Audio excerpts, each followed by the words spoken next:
back to the Ukrainian capital, Kiev, now, and I'm joined by Vasyl Miroshnichenko, who promotes relations between the UK and Ukraine. He works just a short distance away from where these protests are taking place. Joins us tonight via Skype from Kiev. Vasyl, tell us a little bit about the mood in the city tonight, what the atmosphere is like. Well, the atmosphere is very grave. Everyone is very sad. The news that we are hearing today are really terrifying. The number of casualties keeps on growing. We have reported 70 deaths so far. However, I think the number of casualties continues to grow. Many people are seriously injured. It's just unbelievable what we see in Ukraine. You know, yesterday I was at Maidan during the day. I brought some food to pastors. My office is just around the corner from the scene. This morning I was about to leave home. I also live nearby in a walking distance from the place. But I've learned actually about the snipers shooting people from the rooftops, and I just didn't go there because it was just on the way to my work where people were found dead. Are you surprised that there was such an outbreak of violence just hours after what was supposed to be a negotiated truce?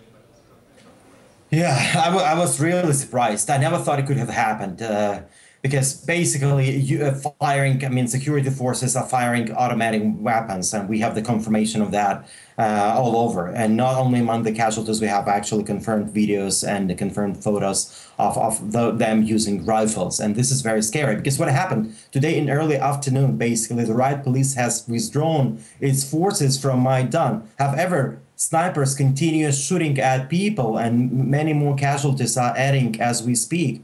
And this is really, really intimidating. And people in a way are in panic. There are still a great deal of mobilization going on. Kiev is a city where you cannot really find the support for this government. Everybody in Kiev keeps on fighting. How concerned are you at the moment for the future of your country? I'm very concerned. There was just now the meeting between the president and the opposition, which also involved 3 foreign ministers. We've had foreign minister of Germany, France, and Poland. They left the meeting. They canceled the press conference. Apparently, there is no outcome as we see it. While the emergency meeting of the EU foreign ministers in Brussels, from what I understand, has been delayed because they don't hear the latest news from Kiev, which were supposed to be brought by the 3 ministers.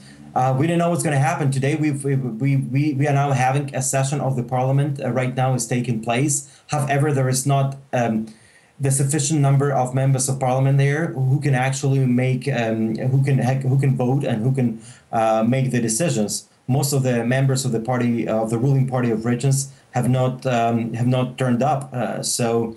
I'm very concerned. This whole country is in the upheaval. It all started in Western Ukraine on Tuesday. It then spread to central Ukraine. And even now today, the cities in the east and in the south have been quite turbulent. Vasyl Miroshnichenko, thank you very much for giving us a feeling of what life is like in the city of Kiev.